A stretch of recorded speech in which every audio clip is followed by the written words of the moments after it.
بسم اللہ الرحمن الرحیم۔ ناظرین السلام علیکم ورحمۃ اللہ وبرکاتہ۔ میں ہوں آپ کا ہوسٹ محمد زین اسلم۔ پی کے این نیوز کے رمضان المبارک ٹرانسمیشن میں خوش آمدید۔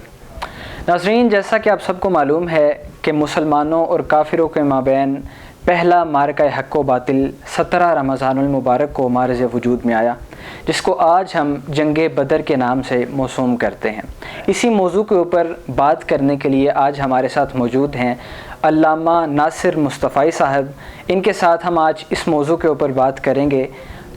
السلام علیکم ورحمۃ اللہ وبرکاتہ۔ وعلیکم السلام ورحمۃ اللہ وبرکاتہ۔ ناصر صاحب، پہلا سوال ہمارا اس موضوع کے متعلق یہ ہے، آپ ہمیں جنگ بدر کے تاریخی پس منظر سے مطلع فرمائیں کہ وہ کیا وجوہات تھیں جن وجوہات کی بنا پر یہ معرکہ معرض وجود میں آیا۔ بسم اللہ الرحمن الرحیم۔ سب سے پہلے تو میں آپ کا بہت مشکور ہوں کہ آپ نے محبتوں سے نوازا۔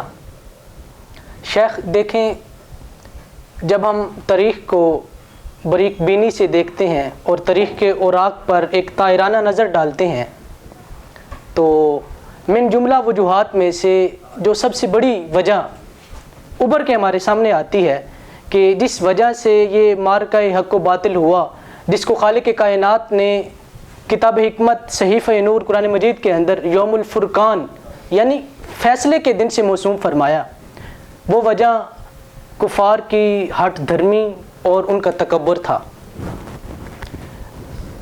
مسلمانوں نے جس طرح مکہ میں اپنی زندگی گزاری وہ کسی سے مخفی نہیں ہے۔ مسلمانوں نے یہاں سے ہجرت کی اور مدینہ کی طرف چلے۔ جب مدینہ گئے، مدینہ بسیرا ہوا تو کافروں کو یہ بات چبھنے لگی کہ مسلمانوں کی جماعت جو مٹھی بھر جماعت تھی، ادھر سے ہم نے انہیں اتنا تنگ کیا، اتنی مصیبتوں سے انہیں گزارا، اتنی تکالیف دیں، اتنی پریشانیاں دیں، اور مسلمانوں کی وہ مٹھی بھر جماعت ادھر جا کے پھلنے پھولنے لگ گئی ہے اور اسلام کا جو پرچم ہے وہ بلند ہونے لگا ہے۔ تو ادھر انہوں نے ایک پلاننگ کی، مکہ کے اندر جتنے بھی بڑے بڑے سردار تھے ان کو جمع کیا اور 40 لوگوں پہ ایک قافلہ مشتمل کیا۔ اس کا جو لیڈر تھا، جو اس قافلے کا امیر تھا، جو لیڈ کر رہا تھا، تاریخ میں اس کا نام ابو سفیان ملتا ہے، وہ انہوں نے لیڈر مقرر کیا اور 40 لوگوں پہ قافلہ مشتمل کیا اور تجارت کا جتنا بھی مال تھا وہ سارا جمع کیا اور ملک شام کی طرف ان کو بھیج دیا کہ یہ 40 لوگ پر جو قافلہ ہے یہ ملک شام جائے گا، تجارت کرے گا، تو مال تجارت جب واپس لائے گا جو ہمیں بینیفٹ ہوگا، جو پرافٹ آئے گا، اس کے ذریعے ہم مسلمانوں کو خلاف استعمال کریں گے۔ کہ ابھی تو ہمارے سامنے سے یہ اٹھ کے گئے تھے، ان کی مٹھی بھر جماعت تھی، مدینے میں جا کے یہ پھلنے پھولنے لگ گئے ہیں، یہودیوں کے ساتھ انہوں نے معاہدے کر لیے ہیں اور اسلام کا پرچم بلند ہونے لگا ہے، تو یہ ملک شام جائے گا، تجارت کر کے جب واپس آئیں گے، جو پیسے آئیں گے، جو مال آئے گا، اس کو ہم مسلمانوں کے خلاف استعمال کریں گے۔ یہ وجہ تھی جس کی وجہ سے وہ قافلہ روانہ ہوا۔ ادھر سے یہ ابو سفیان کی نگرانی میں یہ قافلہ عازم سفر ہوا، نکلا، ملک شام پہنچا، تجارت کی، مال خریدا، اوزار خریدے جنگ کے۔ جب واپس آنے لگے تو دوسری طرف مدینہ میں روح الامین حضرت جبریل امین حضور کے قلب اطہر پہ وہی لے کے نازل ہوتے ہیں اور سارا جو ماجرا تھا، سارے معاملات تھے جو کفار نے جو پلاننگ کی تھی وہ ساری حضور کو آگاہ کرتے ہیں۔ سبحان اللہ۔ حضور صحابہ کو جمع کرتے ہیں اور صحابہ کو جو سارے معاملات تھے اس کے بارے میں آگاہ کرتے ہیں اور حضور فرماتے ہیں کہ صحابہ چلو، اب ہم نے جا کے ابو سفیان کا جو قافلہ ہے اسے روکنا ہے۔ یہاں پہ شیخ آپ کو ایک بات بتاتا چلوں کہ بعض لوگ نا اس واقعے کو، جنگ بدر کو یہاں سے شروع کرتے ہیں کہ ابو سفیان کا قافلہ آ رہا تھا اور مسلمانوں کا جو نبی تھا، جو یتیموں کا سہارا بن کے آیا تھا، جو مظلوموں کی داد رسی کرنے کے لیے آیا تھا، جس کے بارے میں یہ کہتے ہیں کہ وہ ہمارے نبی تو رحمت للعالمین ہیں، تو انہوں نے بلا وجہ ابو سفیان کا قافلہ روک لیا۔ لیکن جو مین وجہ تھی وہ یہ، آج ہم بھی تو اسی نبی کے امتی ہیں نا یار، ہم تو ایسے کسی راہ جاتے کو، راہگیر کو نہیں روکتے ہیں، ہم تو اسے کیسے نہیں، اور وہ تو رحمت للعالمین نبی جو یتیموں کا سہارا بن کے آئے، مظلوموں کی داد رسی کرنے کے لیے آئے، وہ ایسے کیسے روک سکتے تھے؟ مین وجہ یہی تھی قافلہ روکنے کی کہ جو کفار مکہ نے جو پلاننگ کی تھی وہ یہی تھی کہ یہ جو مال لے کے جائیں گے اس سے جنگ کے اوزار لے کے آئیں گے، جو نفع ہوگا اس کو مسلمانوں کے خلاف استعمال کریں گے۔ جب حضور کے پاس یہ بات پہنچی تو حضور نے صحابہ کو جمع کیا، اس سارے معاملات سے آگاہ کیا کہ یوں کفار مکہ نے پلاننگ کی ہے، اور سارے معاملات سے آگاہ کیا۔ صحابہ کو کہا کہ تیار ہو جاؤ۔ صحابہ تیار ہوئے اور قافلہ روکنے کے لیے گھروں سے نکلے۔ وہاں ابو سفیان بھی بڑا چلاک بندہ تھا، بڑا تیز ترین بندہ تھا، اسے بھی ڈر تھا۔ خیر اس کے جو جاسوس تھے انہوں نے بتایا کہ یوں محمد اور اس کے جو صحابی ہیں وہ ہمیں روکنے کے لیے آ رہے ہیں، تو اس نے فوراً ہی ایک تیز ترین بندے کو مخاطب کیا اور اسے قاصد بنا کے مکہ کی طرف بھیجا کہ تم مکہ میں جاؤ اور ان کو بتاؤ کہ جو تمہارا قافلہ، جو تمہارا سامان میں لے کے آ رہا تھا نا، وہ خطرے میں ہے، تم آ کے اس کو بچا لو۔ خیر ابو سفیان سمندر کے پاس سے ساحلی راستے سے ہوتا نا مکہ کے قریب جا نکلا، مسلمانوں سے بچ گیا اور سمندر کا جو ساحلی راستہ تھا اس کو اختیار کرتے کرتے نا وہ مکہ کے قریب پہنچا، اور پھر دوبارہ ایک بندے کو تیار کیا اور کہا کہ جاؤ اہل مکہ کے پاس اور ان کو بتاؤ کہ تمہارا جو سامان، جو مال تجارت تھا وہ تو بخیر و عافیت بڑی حفاظت کے ساتھ مکہ کے قریب پہنچ چکا ہے، بس چند ہی دنوں میں تمہارے پاس پہنچ جائے گا، تو تم ایسا کرو جو لشکر تیار کر رہے ہو جنگ کے لیے، لڑائی کے لیے، وہ رہنے دو۔ تو یہ بڑے ہٹ دھرم لوگ تھے، بڑے انا پرست لوگ تھے۔ ابو جہل اس نے کہا نہیں، ہم نے تو جانا ہے، یہ مٹھی پر جماعت، یہ ہوتے کون ہیں ہمارے قافلے کا راستہ روکنے والے؟ یہ کون ہوتے؟ یہ تو ابھی اٹھ کے ادھر سے گئے ہیں، ابھی تو یہ اٹھ کے گئے ہیں اور ادھر جا کے ان کی جماعت پھلنے پھولنے لگ گئی ہے، ان میں اتنی ہمت اتنی طاقت کیسے آ گئی کہ اب ہمارے قافلے کو روکیں؟ تو 1000 کا لشکر جرار تیار کیا اور ساتھ 700 گھوڑے اور اونٹ، ساتھ اور بھی بڑا کچھ اس نے تیار کیا، جو جنگ کی سارے تیاریاں تھی اس نے مکمل کی، اور 1000 کا لشکر جرار لے کے میدان بدر میں پہنچا۔ ادھر سے حضور بھی قافلہ لے کے آگے، حضور کو پتہ چل گیا تھا کہ جو ابو سفیان کا قافلہ ہے وہ تو بچ کے نکل گیا ہے، اور جبریل امین نے یہ بھی بات بتا دی تھی کہ وہاں سے ابو جہل 1000 کا لشکر جرار لے کے آ رہا ہے۔ تو حضور نے صحابہ کو جمع کیا اور کہا کہ صحابہ آپ مجھے بتاؤ کیا کرنا چاہیے؟ اگر ہم یہاں سے واپس لوٹ جائیں تو پہلے جو تھوڑی بہت اسلام کی ڈھاک جو اہل مکہ پہ یا اہل سارے جو کفار ہیں ان پہ بیٹھی ہے وہ تو ختم ہو جائے گی، تو اب ہمیں کیا کرنا چاہیے؟ اللہ اکبر۔ تو صحابہ نے مشورہ دیا کہ حضرت ابوبکر نے خطاب کیا، حضرت عمر نے خطاب کیا، تو حضرت مقداد کھڑے ہو گئے۔ حضور نے پھر فرمایا کہ مجھے مشورہ دو۔ حضرت مقداد کھڑے ہو گئے اور کہنے لگے کہ حضور ہم بنی اسرائیل کی قوم جیسے نہیں ہیں کہ جنہوں نے حضرت موسیٰ کو کہا تھا کہ اذهب انت وربک فقاتلا ان هاهنا لقاعدون، کہ اے موسیٰ آپ جائیے، آپ کا رب جائے اور جا کے جنگ لڑے، لڑائی کرے، ہم تو ادھر بیٹھے ہیں، جب فتح ہو جائے تو ہمیں بلا لیجئے گا۔ نہیں حضور ہم تو آپ کے ساتھ ہیں، ہم آپ کے ساتھ کھڑے ہیں، اور اگر آپ جو ہے اپنا گھوڑا سمندر میں ڈالیں گے تو ہم بھی اپنا گھوڑا سمندر میں آپ کے پیچھے ڈال دیں گے۔ اور اگر آپ ہمیں یہ کہہ دیں، ایک صحابی کھڑے ہو کے کہنے لگے حضور اگر آپ یہ کہہ دیں کہ اپنی سواریوں پہ یوں ہی بیٹھے بیٹھے اپنے یمن کی طرف جانا ہے اور پیچھے مڑ کے مدینے کی طرف نہیں دیکھنا ہے تو حضور واللہ با خدا مدینے کی طرف نگاہ ہی نہیں ڈالیں گے۔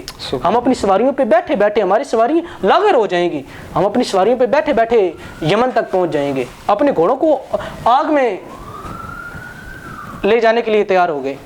اللہ اکبر۔ تو 1000 کا لشکر جرار سامنے آ گیا اور ادھر 313 جو مسلمان تھے وہ کھڑے ہیں، صفیں بنا لی، ادھر 1000 کا لشکر جرار، ہٹ دھرم تھے، انا پرست تھے، حالانکہ ان کا قافلہ تو بچ کے نکل گیا تھا، لیکن پھر بھی وہ بلا رہے تھے کہ محمد تمہارے جو چاہنے والے ہیں وہ کدھر ہیں، وہ کدھر گئے، آؤ نا ہمارے مقابلے میں، ذرا مقابلہ کر کے تو دکھاؤ۔ تو پھر اللہ نے ان کی مدد کی، تو اللہ نے ارشاد فرمایا وَلَقَدْ نَصْرَكُمُ اللَّهُ بِبَدْرٍ وَأَنْتُمْ أَذِلَّةٌ، کہ محبوب لوگوں دیکھو تو صحیح ہم نے بدر میں اپنے چاہنے والوں کی کیسے مدد کی، جبکہ وہ تو بے سر و سامان تھے، ان کے پاس تو 2 تلواریں تھیں، 6 اونٹ تھے ان کے پاس، 6 گھوڑے تھے ان کے پاس، 2 گھوڑے تھے، 6 تلواریں تھیں ان کے پاس، اور ان کے پاس تو 70 اونٹ تھے، اور ادھر 1000 کا لشکر جرار تھا جو ان کے مقابلے میں نکلا ہوا تھا۔ تو لوگوں تم دیکھو ہم نے اپنے محبوب کی کیسے مدد کی، کیسے فرشتے محبوب کی مدد کے لیے، اعانت کے لیے اتارے گئے۔ 1000 کا لشکر جرار سامنے ہے، ادھر سے حضور نے 3 انصاری صحابہ کو مخاطب کیا اور کھڑا کیا اور کہا کہ جاؤ جا کے کافروں سے لڑائی کرو۔ وہاں عتبہ، ولید اور شیبہ نامی 3 جنگجو جو کفار مکہ تھے وہ سامنے آئے تو آگے کہنے لگے کہ تم کون ہوتے ہو؟ تو کہنے لگے کہ ہم 3 انصاری صحابی ہیں. تو بڑے انا پرست تکبر تھے جس کی وجہ سے جنگ ہوئی. تو کہنے لگے کہ ہم تو اہل قریش ہیں, اہل مکہ سے تعلق رکھتے ہیں, تو ہمارے مقابلے کے لوگ بھیجے جائیں, یہ تم چرواہے ہو, ہم تم سے کیا مقابلہ کرنا ہے. واپس آ گئے تو انصاری صحابی اور آ کے کہنے لگے حضور وہ تو بڑے متکبر ہیں, وہ کہتے ہیں ہم قریش کے ہیں اور ہمارے مقابلے کے لوگ بھیجے جائیں. تو پھر حضور نے کہا کہ کم یا علی, کم یا حمزہ, کم یا عبیدہ. علی تم کھڑے ہو جاؤ, حمزہ تم کھڑے ہو جاؤ, عبیدہ تم کھڑے ہو جاؤ اور جاؤ ان کو جواب دے کے آؤ. جب گئے تو انہوں نے پوچھا کون؟ کہا میرا نام علی ہے, کہا میرا نام حمزہ ہے, کہا میرا نام عبیدہ ہے. تینوں نے مقابلہ کی. حضرت علی شیر کی طرح جھپٹے, پہلے ہی وار میں دشمن کو واصل جہنم کیا. حضرت حمزہ بھی شہین کی طرح جھپٹے اور پہلے ہی وار میں واصل جہنم کر دیا کافر کو.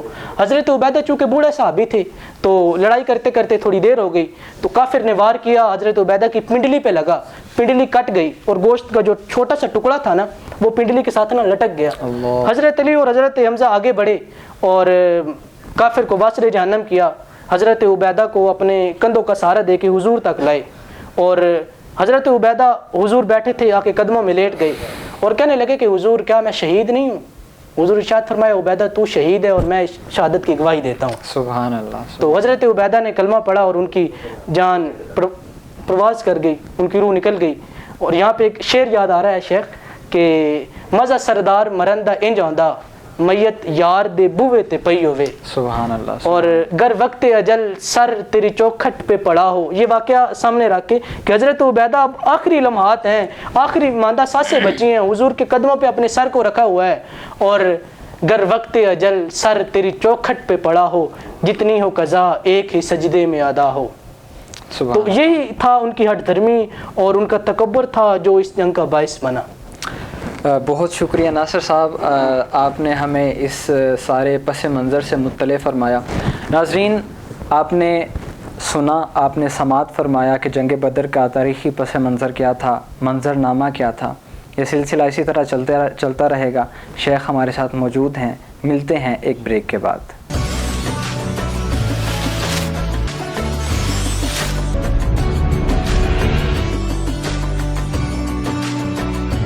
ویلکم بیک ناظرین.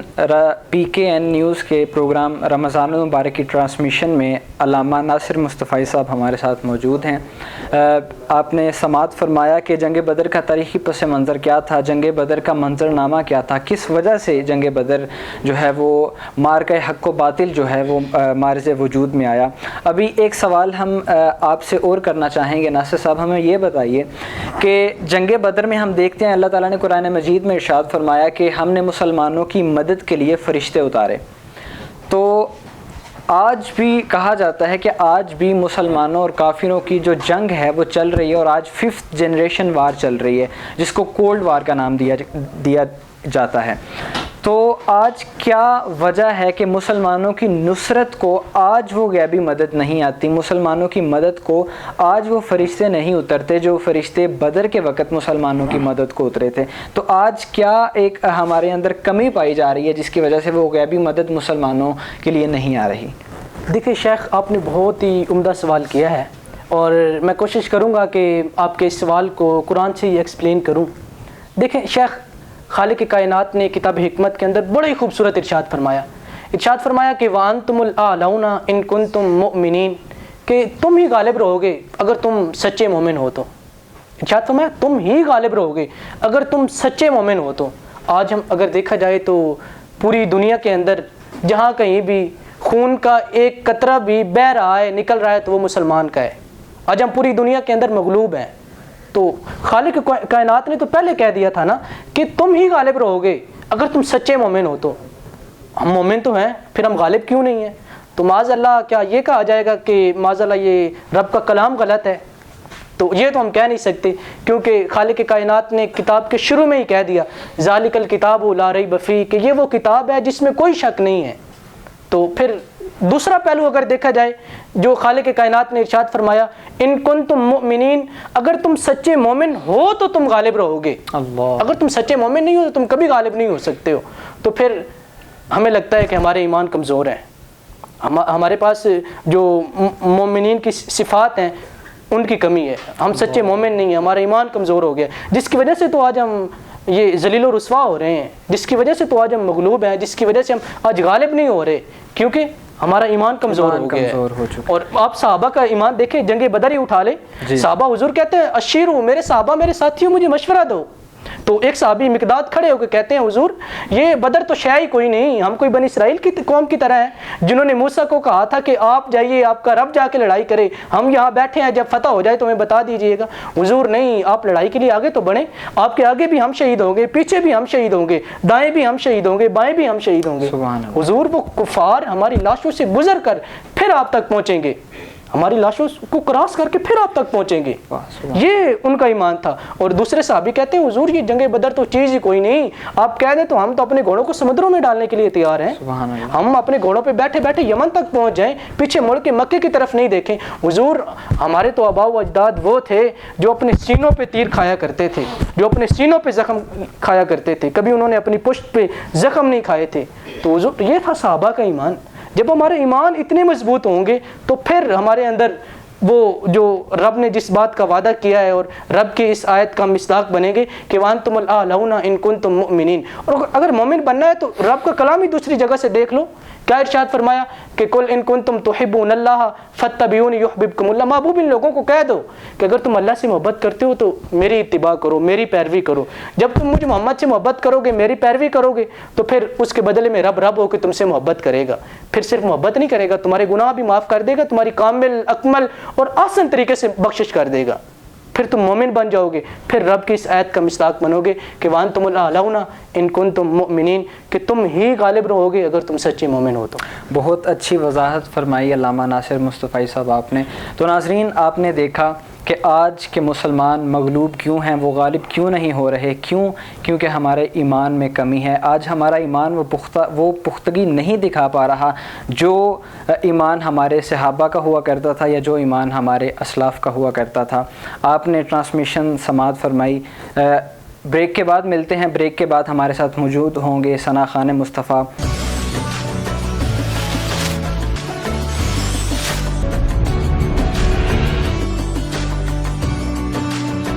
ویلکم بیک ناظرین، ٹرانسمیشن کا سلسلہ جاری ہے۔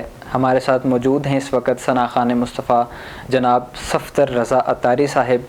میں ان سے گزارش کروں گا کہ جناب حضور صلی اللہ علیہ وآلہ وسلم کی ثنا خوانی کے ساتھ ہمارے دلوں کو منور فرمائیے۔ یا مصطفیٰ عطا ہو پھر اذن حاضری کا، یا مصطفیٰ عطا ہو پھر اذن حاضری کا، کر لوں نظارہ کر میں آپ کی گلی کا، روتا ہوا میں آؤں داغے جگر دکھا، روتا ہوا میں آؤں داغے جگر دکھا،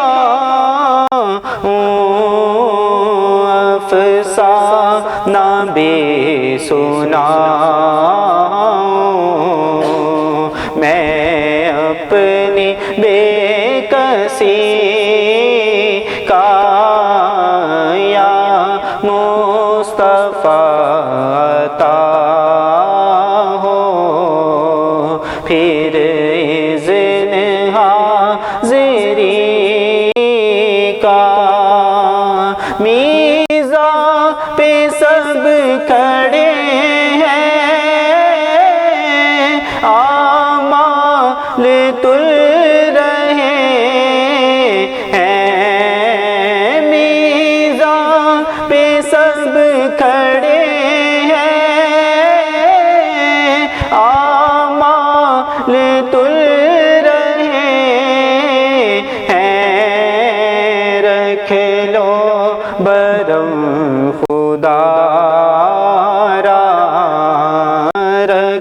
لو برم خدا را عطار قادری کا یا مصطفیٰ عطا ہو پھر اذن حاضری کا۔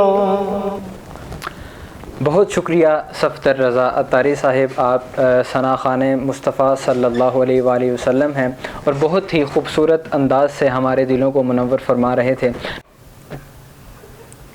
اسی کے ساتھ میں اپنے تمام مہمانان گرامی کا شکریہ ادا کرتا ہوں کہ وہ یہاں پر تشریف لائے۔ ناظرین، پروگرام کا وقت اختتام کو پہنچا، ملیں گے ہم آپ سے ایک نئے موضوع کے ساتھ، ایک نئے مہمان کے ساتھ، تب تک کے لیے اللہ حافظ۔